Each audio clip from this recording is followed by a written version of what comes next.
Assalamualaikum warahmatullahi wabarakatuh. Apa khabar anak-anak? Semoga sihat-sihat selalu. Okey. Hari ini kita ni akan belajar pelajaran yang bertajuk iaitu pelajaran haji. Tadi masuk sudah dalam penggal kedua, pelajaran haji yang bertajuk pelajaran sunat-sunat haji. Okay, kita teruskan pembelajaran. Okay. Sunat-sunat haji. Yang pertama, sunat-sunat haji berhubung dengan ihram. Sunat-sunat haji ni ia ada 10 ha. Okay, yang pertama iaitu sunat-sunat berhubung dengan ihram. Yang pertama yang berhubung dengan ihram ha. Satu, menyebut lafaz niat ihram dengan lidah. Mengucap niat lah tu di lidah ha. Lepas satu, mengucap talbiyah sesudah berihram. Apa dia ihraman ni? Ihraman ni ialah ni tu yang ni yang kamu dengar ni, ia tak talbiyah ni tu okey, kamu dengar itu talbiyah tu okey. Yang ketiga, sunat membaca Allahumma inni as'aluka ridhaka wal jannah wa a'udzubika min sakhatika wan nar. Itu doanya sunat dibaca. Nombor satu, sunat mengucap talbiyah dengan banyak semasa masih dalam ihram dan menyaringkan suaranya semasa bertalbiyah. Mesti basar-basar suara. Sunat hukumnya dengan basar-basar bertalbiyah. Talbiyah macam yang kamu dengar tadi video cikgu dengarkan itu. Lepas satu, mandi sebelum ihram. Sebelum berihram itu tadi hendaklah mandi. Ihram ni kalau kamu tahu ia ni. Ini ihram ni untuk bagi lelaki yang dalam gambaran ni orang-orang yang dalam haji berihram. Okey, yang seterusnya, memakai bau-bauan pada badan dan pakaian sebelum berihram. Makai bau-bauan sebelum ihram, bau harum-harum lah tu Okey. Yang seterusnya, memakai 2 helai kain ihram yang berwarna putih. Seperti yang dalam gambaran ni. 2 butirnya, satu digulungnya arah badannya, satu lagi disampirkannya arah bahunya. Okey, selepas satu, sembahyang sunat ihram 2 rakaat dan berniat ihram serta mengucap talbiyah. Selepas sejam mandi, makai bau-bauan. Lepas satu, sembahyang sunat ihram 2 rakaat. Yang kedua, sunat-sunat berhubung dengan ukuf di Arafah. Ukuf di Arafah yang tadi, kalau yang pertama pasal dalam ihram, yang kedua ni ya ukuf di Arafah. Kalau di ukuf Arafah ialah ni tempat Arafah ni ni tempat dalam gambaran ni yang kamu lihat ni, Arafah ni, padang Arafah. Okey, yang pertama, mandi kerana ukuf di Arafah iaitu selepas gelincir matahari pada hari ukuf iaitu 9 Zulhijjah. Mandi masa 9 Zulhijjah tu mandi sunat di ukuf di Arafah. Lepas satu, yang kedua, berzikir, berdoa dan bertahlil sebanyak-banyaknya pada masa ukuf. Kenapa ya disunatkan berdoa tu? Pasal di sana tema tu mustajab doa. Okay, dan seterusnya, membanyakkan selawat ke atas Nabi Muhammad sallallahu alaihi wasallam. Disunatkan berselawat banyak-banyak. Lalu satu, membanyakkan membaca Al-Quran. Baca Al-Quran, mengangkat tangan ketika berdoa dan berdiri menghadap kiblat dalam keadaan suci, yakni berudu. Semasa sambil berdoa tu angkat tangan menghadap ke kiblat dalam keadaan berudu. Lepas satu, membanyakkan istighfar dan bertaubat atau istighfar. Tahu je kan? Astaghfirullahalazim. Itu dibanyakkan dan banyak-banyak bertaubat. Membanyakkan berzikir, berdoa dan bertahlil. Sudah tadi Okey, seterusnya, sunat-sunat berhubung dengan bermalam di Muzdalifah. Ni tempat orang limpang-limpang ni adalah orang di Muzdalifah ni. Contoh orang mengerjakan sebelum diorang akan menuju ke Mina, diorang bermalam di Muzdalifah. Sunat mengambil 7 biji batu untuk melontar Jumratul Aqabah. 7 biji batu damit-damit lah, anda payah besar-besar akan diangkat. Okey, untuk melontar Jamratul Aqabah. Apa Jamratul Aqabah ni? Nanti tani akan lihat dalam picture seterusnya. Okay, dalam gambar seterusnya, kalau labih mengambil dari 7 pun boleh, tidak apa-apa. Mana tahu tergugur tah, tercicir tah batu tu ah. Sekurang-kurangnya ada batu lain yang diambil. Tapi sunat yang diambil 7 tu ah. Selebihnya kalau diambil tidak mengapa. Okay. Seterusnya, sunat mengambil batu untuk melontar jumrah yang ketiga pada hari-hari tasyrik. Dapatnya kalau ngambil banyak lagi yang apa untuk melontar ketiga hari lagi melontar. Ya 3 hari ni melontar jamratul aqabah ya. Dan ada lagi dua jamrat lagi tu kan dilontar. Kita ikuti sekarang seterusnya. Okey. Seterusnya iaitu sunat didahulukan perempuan dan orang yang daif seperti orang tua-tua atau kanak-kanak berangkat ke Mina setelah berlakunya tengah malam supaya mereka dapat melontar dengan tidak terlalu bersesak-sesak. Didulukan orang-orang perempuan dan orang-orang yang daif. Orang yang daif ni macam kanak-kanak ataupun orang tua, macam orang yang sakit didulukan. Okay. Lepas tu, sunat bagi laki-laki bermalam di Muzdalifah hingga waktu subuh, dan setelah menunaikan fardu subuh mereka berangkat ke Mina. Okey. Kalau laki-laki sunat sunat bermalam di Muzdalifah. Kebanyakan yang kamu lihat dalam gambaran ni laki-laki. Okey. Itu Nombor 4, sunat berhubung dengan melontar jamratul aqabah. Ini namanya jamratul aqabah yang ni.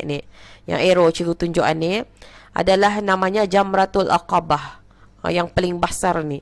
Sebelum kan membuka ihram, tahallul kan, sebelum tahallul ada tadi sudah belajar pada yang lepas tahallul, sebelum tahallul awal tadi mesti melontar ni ya. Ini namanya jamratul aqabah. Ini orang melontar-lontar saja ni, orang-orangnya saja ni ya. Okey, satu sunat bertakbir pada tiap-tiap kali melontaran iaitu bismillahi Allahu akbar. Sunat melontar tu masa ketiga kali melontar tu membaca bismillahi Allahu akbar. Bantai batu tu. Okey. Lepas satu sunat melontar dengan tangan kanan dengan cara mengangkatnya sehingga nampak ketiaknya. Ni biasanya yang nampak ketiaknya ni laki-laki lah tu pasal diorang dalam ihram. Okey.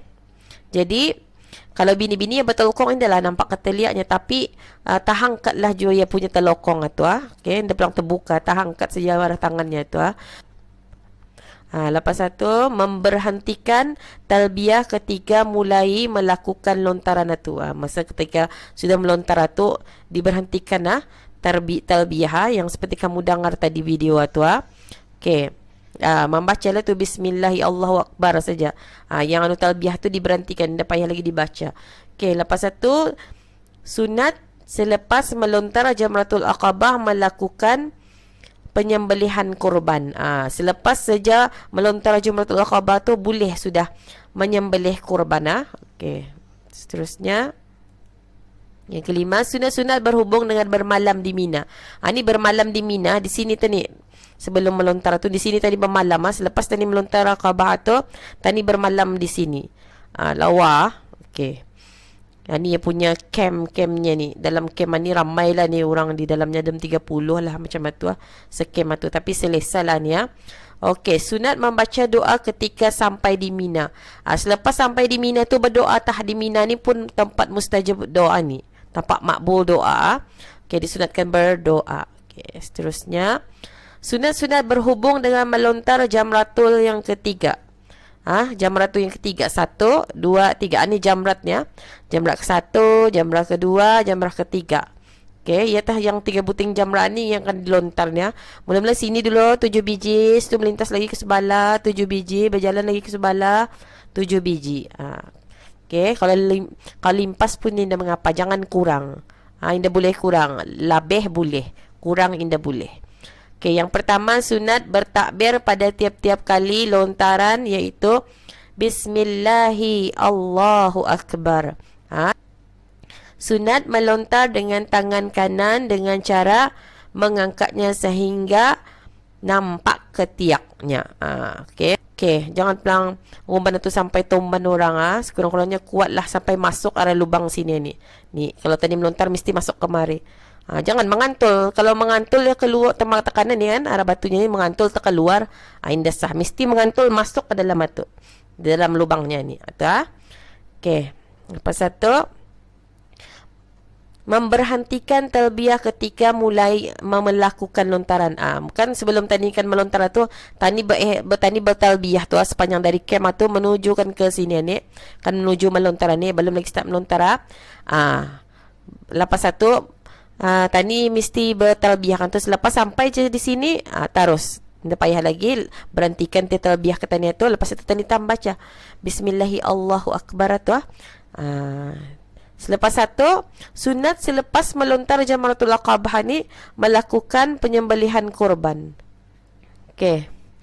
Lepas satu, yang ketujuh, sunat berhubung dengan bercukur. Ni orang bercukur ni, ni contoh orang bercukur. Bini-bini dah payah bercukur. Bergunting saja. Itu bercukur itu untuk lelaki. Ni contohnya yang mencukur kawannya. Ia sudah berbuka dalam ihram lah tu. Jangan mencukur waktu ia belum lagi berbuka, belum lagi tahallul awal, sudah dia pelang mencukur orang. Dah boleh cukur diri sendiri dulu, baru minta cukur, baru mencukurkan orang. Okey, ni contohnya bercukur. Sunat bercukur di sebelah kanan terlebih dahulu hingga habis ni. Sunat orang yang kena cukur menghadap kiblat. Sunat bertakbir sesudah selesai bercukur. Lepas satu, sunat dibaca doa berikut sesudah selesai bercukur. Sesudah bercukur itu sunat membaca doa. Okey. Yang ke-8, sunat berhubung dengan tawaf. Ni orang tawaf ni ni. Ni Kaabah, ni orang tawaf saja ni. Tawaf. Okey. Sunat tawaf secara berjalan. Berjalan saja bertawaf. Anda payah terberlari lusir-lusir. Lusir yang kuat-kuat berpelantingan karang orang gara-gara kamu berlusir. Okey, berjalan saja. Kalau berlari pun berlari anak-anak saja tu, ada tempat-tempat khasnya. Okey, sunat menyentuh Hajar al-Aswad dengan tangan pada permulaan tawaf dan ciumnya. Ni tempat tulisan ni tulis berdiri sini ni, Hajar al-Aswad ada di sini ni Di sini tahu orang berabut-rabut ni kan mencium Hajar al-Aswad. Kan kita ni sepatutnya zaman Rasulullah SAW ia melontar setiap kali ia bertawaf, Rasulullah setiap kali bertawaf ni ikutnya. Tampatkan lalukan kemarin ni, ia mencium. So baru sambungnya bertawaf. Zaman Rasulullah, tapi memandangkan kita ni zaman kita ni ramai banyak.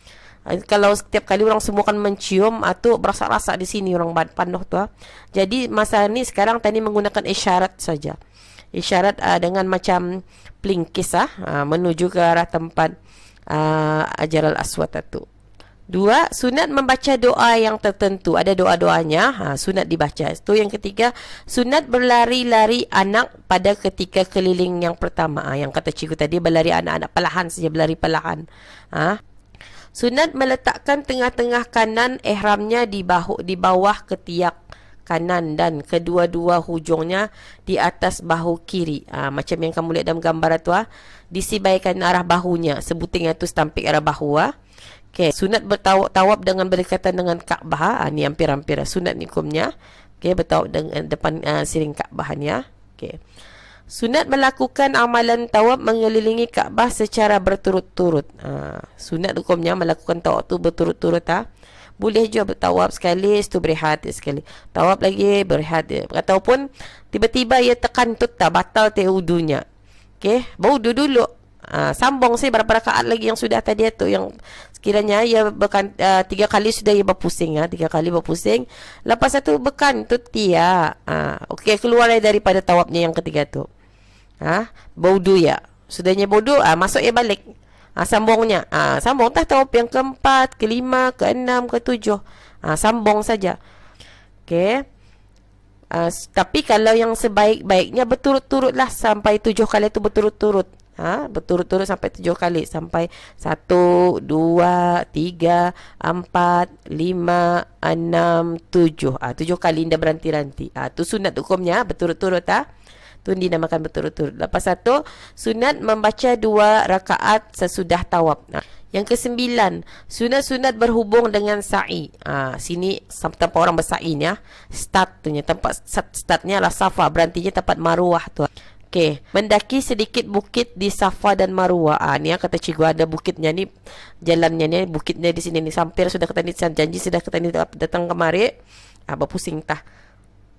So balik lagi ke Marwah. Safa lagi ke Marwah lagi, macam tu. Okey, membaca doa ketika sa'i. Semasa sa'i tu sambil membaca doa, pasal doa makbul tu ketika tu. Okey, jalan pada permulaan dan penghabisan sa'i dan berlari-lari anak di tengah-tengahnya. Kalau untuk laki-laki biasanya di tengah-tengah Safa dan Marwah tu diorang berlari anak-anak. Bukan berlari laju-laju, belusir, terkajut kerang orang. Okey, berlari anak-anak saja, berlari perlahan-perlahan. Yang kita ni. Sunat-sunat berhubung dengan tawaf wida'. Tawaf wida' ni dipanggil sebenarnya tawaf wida' ni artinya kalau pemanggil tani orang Brunei, tawaf selamat tinggal. Tani kan meninggalkan kota Mekah. Jadi sunat ketika bertawaf wida' ni, sunat membaca doa setelah selesai tawaf wida'. Habis saja kamu selesai tawaf wida' ni, membaca doa, berdoa bersungguh-sungguh, minta Allah supaya mudahan datang lagi berbalik kemari. Okey, minta apa saja yang kamu mau. Dengan izin Allah, Allah akan memberi dengan limpah rahmatnya. Sekian saja sana pembelajaran kita ni. Kita cikgu akhiri dengan wabillahi taufiq wal hidayah. Wassalamualaikum warahmatullahi wabarakatuh.